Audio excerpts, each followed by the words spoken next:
Pessoal, boa noite. E hoje a gente vai falar de um assunto um tanto interessante aí, sobre o alcoolismo, principalmente na adolescência.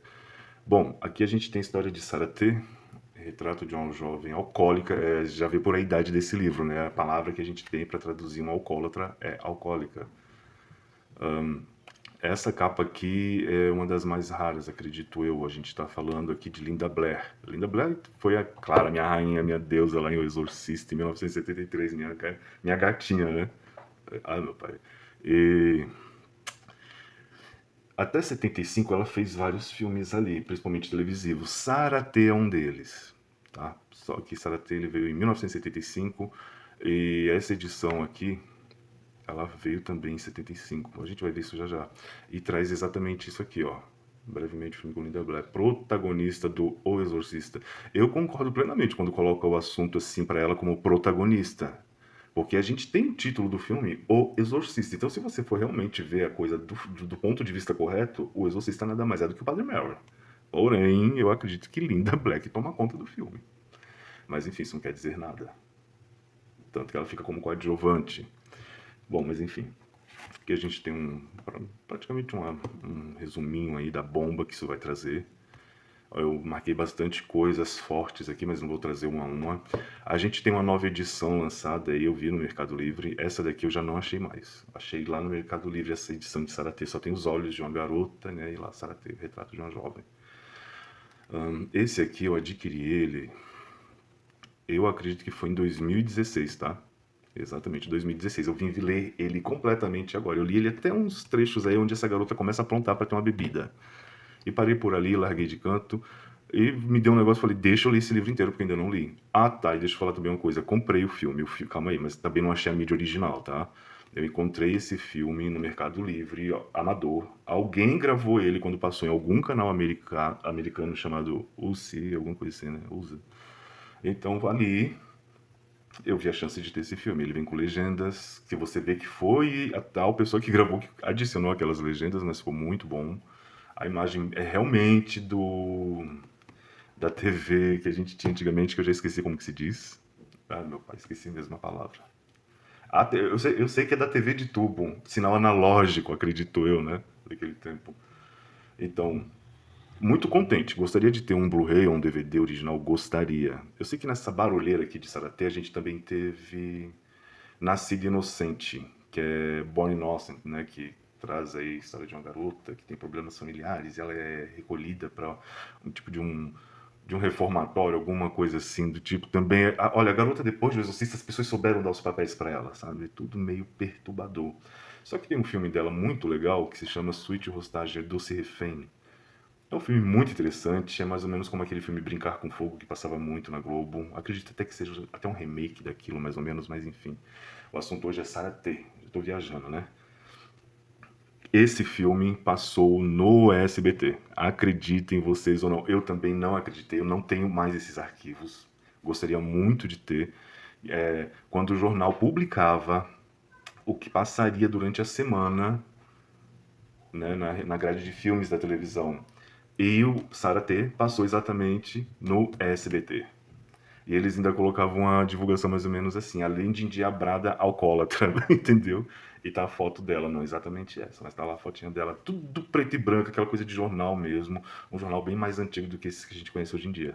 Bem retrô mesmo. Então, assim, muito legal, muito bom saber que a gente teve isso na TV aberta, porém, naquele tempo, nem todo mundo tinha um videocassete para gravar. Eu não sabia quem era a Linda Blair, eu só fui realmente saber quem era a Linda Blair em 1996, quando eu tive acesso ao Exorcista. Bom, vamos falar desse livro aqui agora. Eu acredito que foi esse preço que eu paguei nele, tá? Tá aqui, ó. R$ 12. Claro, às vezes o frete vem bem mais acima do que isso. Acredito que foi bem por aí. Isso daqui é bem interessante, tá? Ó, nova época editorial. Avenida Angélica, número 55. Qualquer hora eu vou lá nessa Avenida Angélica, que fica aqui pelas redondezas da Paulista, se eu não me engano.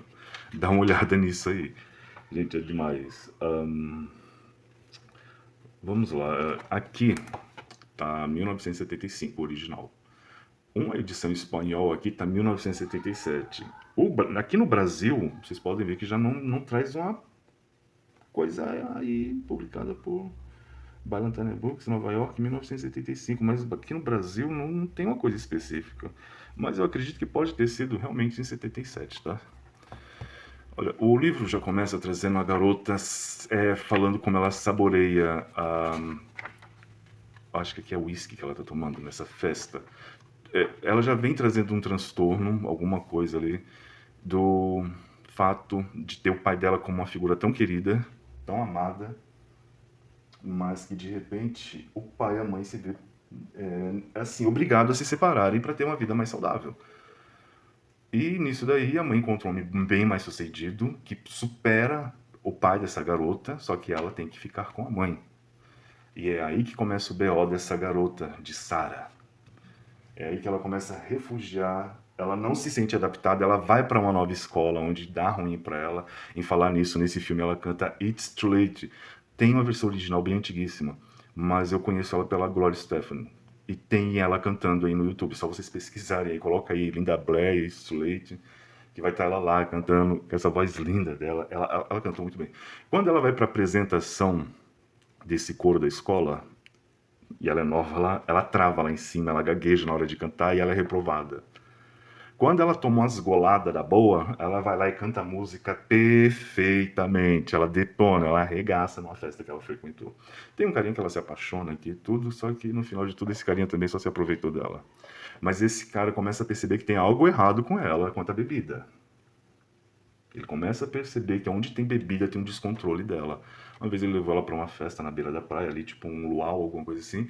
Levaram uma melancia, né? Fizeram um drink dentro de uma melancia e ele fala muito do jeito que ele estava vendo ela bebendo aquilo. Ela queria que ser a que mais bebia, ela queria tomar conta da melancia, entendeu?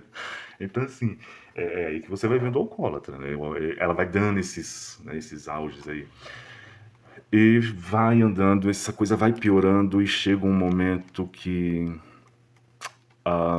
ela não tem bebidas em casa. Minto, antes disso acontecer, a gente tem um momento aí que a mãe dela tá chamando a atenção da empregada, falando que a empregada tá bebendo as bebidas dela, né? E a empregada sabe que é Sarah que tem esse problema. Só que Sarah não se mete, Sarah não fala nada e essa empregada é despedida nessa situação. Lá na frente, Sarah assume, quando a coisa já é revelada, escancarada, ela realmente chegou o momento de assumir que quem bebia aquelas bebidas era ela. Então o que Sarah fazia para conseguir bebida? Ligava o chuveiro da casa, fingindo que era a mãe que estava no banho, enquanto o entregador chegava com as bebidas, porque ela sempre foi proibido bebidas para menores. Esse entregador chega, ela faz toda a dissimulação de que a mãe tá tomando banho e tudo, e esse homem acredita e deixa a bebida. Só que quando ele foi pela segunda vez, ela pensou que seria outro entregador e era o mesmo. E ele pegou ela na botica ali, sabe? A casa dela caiu. E depois disso, ela faz uns bicos como babá. E ela chama esse menino que ela se entregou pra ele no dia da melancia. A bebida foi tão boa que ela se entregou pra ele. E ele falou, não, pode confiar em mim, tudo. E ela pegou simplesmente e chamou ele um dia pra jantarem. Pra jantarem não, pra estudar na casa, da onde ela cuidaria de uma criança de 5 anos. Isso. E ela começou a cobrar esse rapaz. Porque você não me procurou? Porque você, sabe, né, aquela coisa toda? E ele tentando estudar, porque ele tinha um exame pra fazer, enfim, ele era um pouco mais velho do que ela, acredito eu, um ricaço. E o que acontece? Os dois brigam, o cara vai embora. Quando ela vai abrir a geladeira pra pegar o gagal da criança, ela se depara com uma garrafa. Bom, aí não precisa nem falar o que foi que aconteceu, né, gente? O pai e a mãe dessa criança chegaram altas horas da madrugada, ela lá largada no sofá, chapada, mamada, e a criança no desespero. E o pai do lado de fora sem saber o que fazer, vendo o filho naquela situação, e ela capotada lá. Então ele arrebentou a porta, teve que acordar ela no sacolejo, né? Enfim, foi aí que começou a surgir o problema de Sarah. Realmente, foi aí que começou a vir à tona o que estava acontecendo com essa guria. Tem um momento que se reúne a família e o pai dela também se junta, a mãe e o padrasto, para terem uma conversa, e a mãe dela fala, olha, isso tudo é sua ausência, ela precisa ficar com você, ela quer ficar com você, e ele puxa o carro. Ele simplesmente fala, não tem como ficar com ela. Então ele iludiu ela aqui nos momentos do livro, dizendo que um dia morariam juntos e não sei o quê, e na hora da coisa acontecer, ele saiu correndo e largou a menina. Então aquilo mexeu mais ainda com o problema de Sarah. E ela foi correr para onde? Para a porta de uma adega implorar para qualquer pessoa que estivesse entrando. Gente, essa daqui, para mim, a pior parte do livro é essa. Quando você vê isso no filme, não é tão forte. Mas quando você lê isso aqui, te dá uma angústia, te traz um sentimento muito triste. Ela fica na porta da adega vendo pessoas entrando e ela pedindo: olha, eu te dou $10 para você comprar uma garrafa lá de vodka para mim. Aí vem um casal depois. Gente, olha, é uma parte assim que emociona, tá? É muito pesado isso, é muito carregado. Meu pai, eu não sei, eu sou muito emotivo para as coisas, né? Só de lembrar já mexeu comigo isso, porque você vê parar pra pensar que isso aqui é uma história real de uma garota de 15 anos numa situação dessa. Então chega um momento que para um veículo com 4 rapazes. E ela só tinha tido apenas sua primeira vez. E ela olha assim e ela para assim, bom, já não tenho mãe, eu já não tenho pai, a pessoa que eu amo me desprezou, eu não tenho mais nada para perder, eu não tenho mais nada a perder. Isso é falando dos pensamentos dela. Então ela pega e fala para esses 4, olha, eu quero que vocês me arrumem uma garrafa de vodka e eu faço o que vocês quiserem. Um deles entrou na adega, pegou logo 2 garrafas, que uma seria para eles e uma, no caso, seria dela. Ela entrou dentro do carro e eles foram para a praia. Eles começaram a humilhar ela, eles ficavam jogando a garrafa de um pro outro e foi falando da situação dela, que ela caía, cabelo cheio de areia, areia na boca, as lágrimas descendo o desespero. Quando eles deram a garrafa na mão dela, só tinha um dedo de vodka lá. E dizem que ela não bebia, ela chupava o gargalo daquela vodka. E teve um que falou, mas você prometeu tal coisa pra gente, né? E ela falou, sim, eu sei, mas vocês me deram a garrafa que tá vazia, mas a sua cheia tá lá no carro. 3 falaram bem assim, não, a gente não vai fazer esse tipo de coisa, dá a garrafa da bebida da garota e vamos embora. Né? A gente já brincou, já bagunçou, zoamos com a cara dela, só que sempre tem um malandrinho no meio desse povo. E esse malandrinho, claro, ele não perdeu tempo.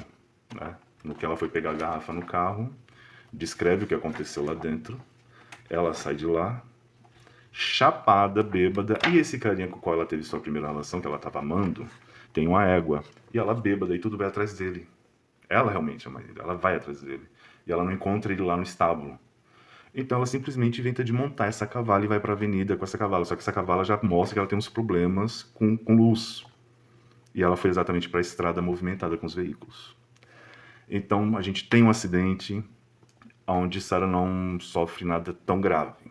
Ela anda, tá tudo bem com ela, só tá mamada mesmo. Porém, a égua já não se levanta. A égua já não se levanta. Enfim, foi aquele disparate todo, foi chegar naquelas pessoas, aquela coisa toda, e teve um veterinário que apareceu ali do lado, do nada, um policial, e falou, olha, no caso dessa égua aqui não tem jeito, a gente tem que amenizar o sofrimento dela. Sim. Ela é sacrificada. Outra coisa que identifica o alcoólatra, ele sempre traz o quadro de uma tragédia, tá? O alcoólatra, ele carrega isso com ele, ele traz o quadro de uma tragédia. Como é esse quadro de uma tragédia? Um é que já cometeu homicídio, um é que já deixou a casa pegar fogo, cada um, porque ela vai parar no centro de A, no meados desse livro aqui, e ela vai conhecendo pessoas, cada um conta a sua história. Tem um que ele é mais jovem do que ela, parece que ele tem 12 ou 13 anos, bebia desde os seus 7 anos de idade, pra você ter ideia de como é forte isso aqui. E isso prejudicou o fígado dele, deixando ele uma criança, quanto à estatura, mas quanto ao rosto dele, você dava muita idade para ele, você tinha ele como um anão, bem dizer, bem colocado dessa forma aqui. Então ele tem a tragédia dele, que foi a saúde física, né? E assim vai indo, tendo incêndio, tem ele. Eu sei que tem várias coisas aqui, só que Sarah ainda não tinha um quadro dela, ela ainda não tinha esse quadro do alcoólatra, a tragédia alcoólica no caso, né? E o dela foi exatamente isso aqui, ela pegar a égua do homem que ela amava e causar a morte dela. E aqui ela fala para ela mesma, eu tenho que voltar lá no médico porque eu tenho um problema, eu sou alcoólatra. Quando ela assume isso, perante a família e todos ali, termina exatamente ela se encontrando com esses 2 amigos, que no caso uma menina e um menino. O menino que teve problema no fígado e a outra lá que acho que colocou fogo na casa. Acho que alguma coisa assim.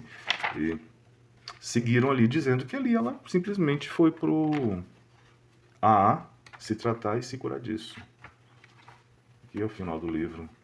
Gente, e é isso. Eu digo pra vocês assim, é um livro de, vocês estão vendo aqui, 133 páginas, mas são 133 páginas bem cabeludas. Muito cabeludas mesmo. É forte isso aqui. Mas para quem não sabe o que é um alcoólatra, eu recomendo. Falo, olha, lê o tal do Saratê. Se você não sabe o que é um alcoólatra, você vai saber o que é um alcoólatra.